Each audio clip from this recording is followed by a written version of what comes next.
It was week 4 of the COVID-19 lockdown, and Pamela Drysdale had had enough.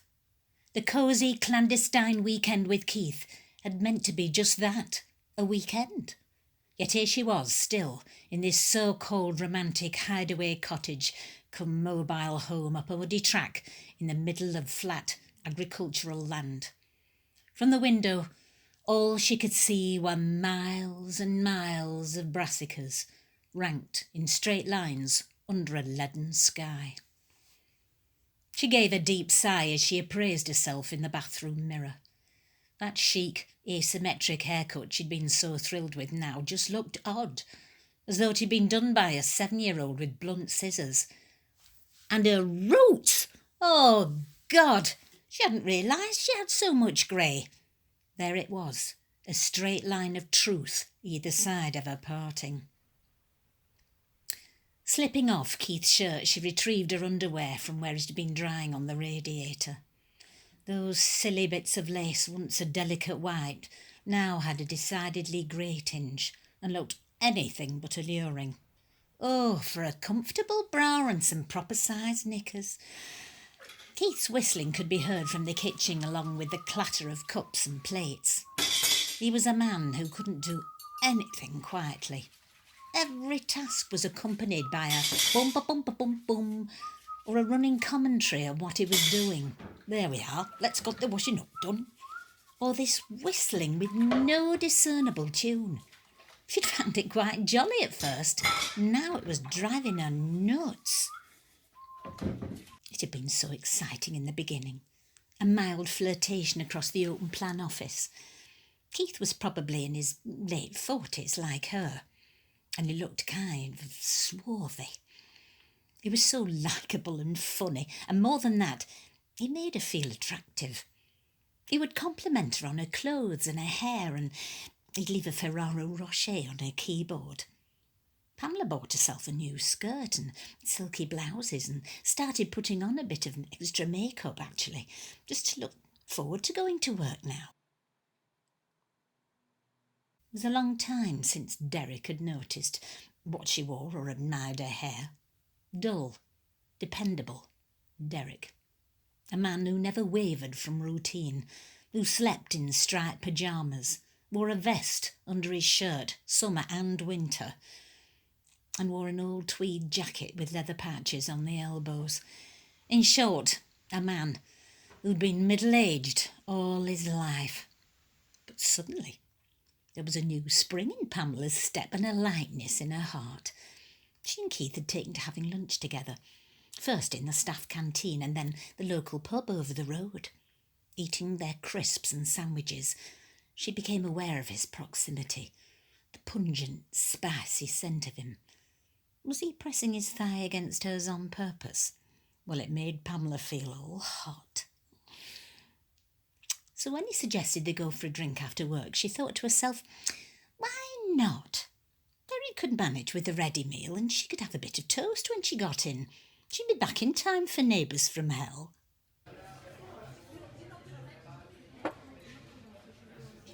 The Nag's Tail was all horse brasses and upholstered banquettes divided into cosy booths. She and Keith slid into one of these. She'd chosen a gin and tonic with ice and a slice while Keith supped on a pint of mild, and they shared a packet of pork scratchings. As they chatted, Keith's thigh once again pressed close to Pamela's, and his arms slid along the back of the banquette. She felt a little thrill of excitement. He was so funny and refreshing, and he knew loads of jokes, some quite rude. And after a second gin and tonic, she found herself weeping with laughter.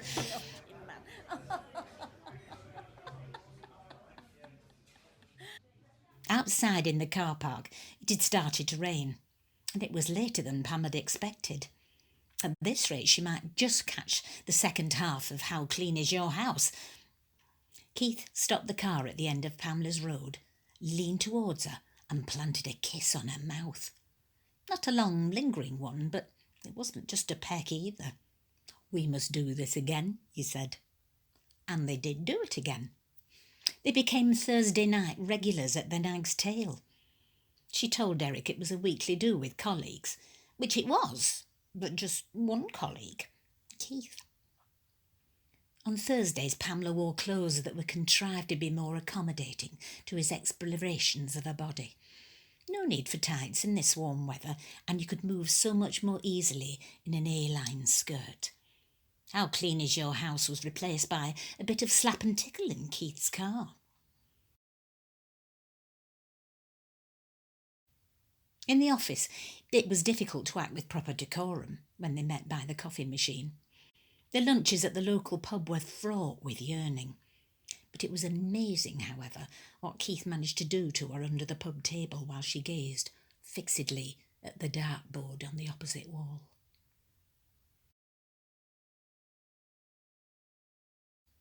Keith told her about a nice little holiday cottage in a discreet place where they could get to know each other and have a bit of fun. Could she manage a couple of days away? Not long after this, Derek's mother had one of her turns and needed Derek to look after her.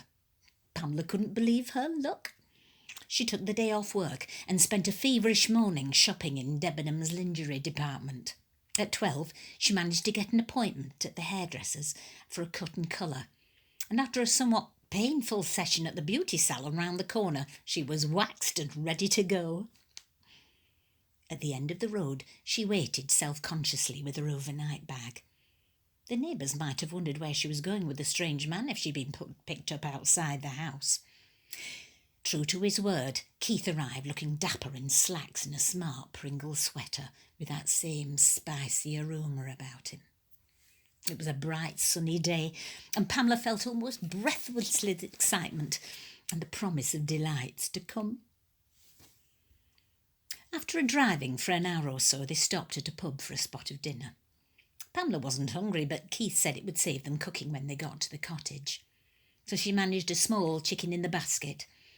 She felt young and attractive in her new white jeans with lycra and the red lacy top that she'd bought that morning, and the high wedge-heeled shoes she'd also treated herself to made her feel long, lean and leggy. It was dark by the time they arrived, but a silver moon shone overhead as they unloaded their bags. Keith unlocked the door and suddenly swept her up into his arms and carried her over the threshold.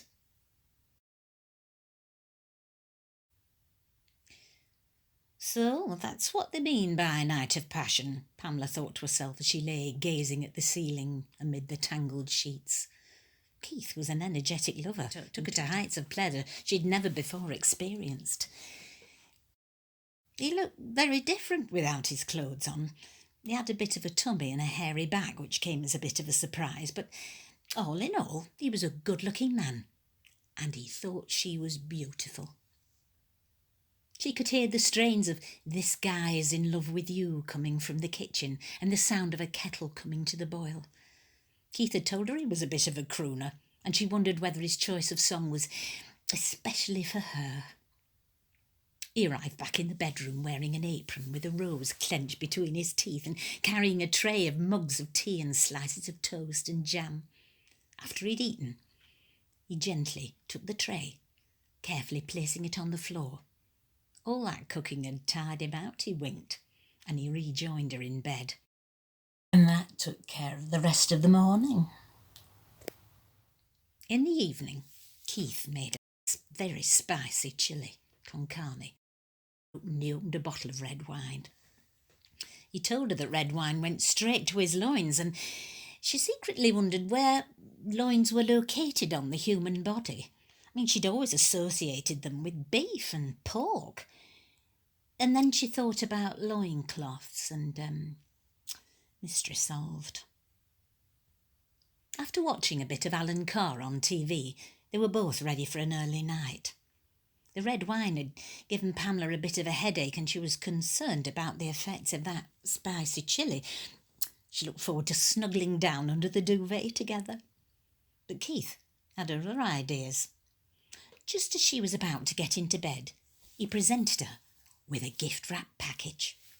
Pamela loved presents and eagerly tore the paper off. Inside, she found a pair of rabbit ears on an Alice band, a tiny pink leotard with a white fluffy pom-pom on the bottom and some fishnet stockings. Keith beamed at her expectantly, and Pamela smiled weakly back. She was worried whether he bought the right size. I mean, she was closer to a 14 than a 12, and that pink leotard looked decidedly skimpy. I mean, not much give. She picked up the whole lot and went into the bathroom and locked the door. Thankfully, the leotard was a bit more capacious than expected, which was a mercy, but the stockings were a nightmare to get on. When fully stretched, they only just came past her knees, and the elastic tops were extremely tight. Anyway, Keith was expecting her to make an appearance, so she donned the rabbit ears, slipped on her wedge heels, unlocked the bathroom door, and made her entrance. There followed some difficult, not to say uncomfortable manoeuvres in the loss of a rabbit ear and a torn stocking, but in the end it was surprisingly fun once the leotard and Pamela's wedge heels had been discarded. Oh, she was having a lovely time, and Keith had such stamina. She woke to the sound of the radio and the smell of frying bacon. She slipped on Keith's shirt, like they do the morning after in romantic films, and joined him in the kitchen. He was listening to the news with a serious expression on his face. Pamela knew all about the nasty virus that was going round in foreign countries and how some people had brought it back from their skiing holidays. What she hadn't expected was to be told that everyone in the UK had to stay put for the foreseeable future. She thought about Derek. He would still be with his mother, so that was a blessing, but her main worry was a practical one. I mean, what was she going to wear? "Don't fret," said Keith. "I've got some more outfits you can try." It began to rain.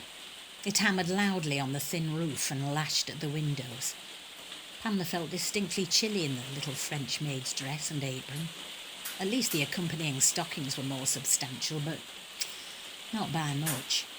Her white jeans with lycra was steaming on the radiator along with her cotton cardie, having been washed in the sink after a mishap with some red wine. She tried not to be cross with Keith, but why couldn't he just sit still and watch Holmes Under the Hammer instead of fiddling with her buttons? She wondered how many more outfits Keith had hidden away. She had a feeling if there was an episode of Holby, that might prompt the appearance of a nurse's outfit. She didn't really mind, but there was no warmth in them, and they didn't look right with her cardie. Over the next few days, they watched quite a bit of TV. Keith liked documentaries about animals, and Pamela learned a lot about the breeding habits of macaque monkeys and why humpback whales have knobbly heads.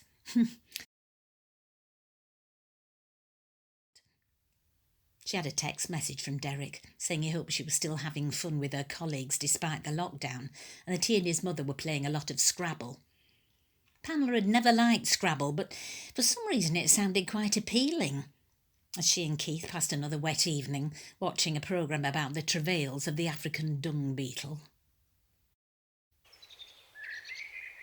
The weather cheered up at last, so Keith suggested a stroll. But outside the static caravan was a sea of mud after all that rain. "Those wedges will keep you out of the worst of it," he joked. But Pamela wasn't laughing. Grimly, she slid her feet into the massive pair of Wellingtons. They trudged down the track to the main road and back. Just outside the front door, she missed her footing, slipped, and fell in a huge, wet, filthy puddle. She sat there and began to cry. Miserably, she looked up at Keith, waiting for her to help her up. But he had a funny look on his face. "I've always wanted to get down and dirty," he said, with a grin.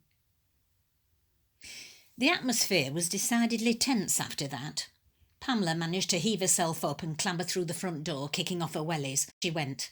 She made straight for the bathroom, slammed the door, and ran herself a hot bath. "I'll join you in a minute," he called through the door.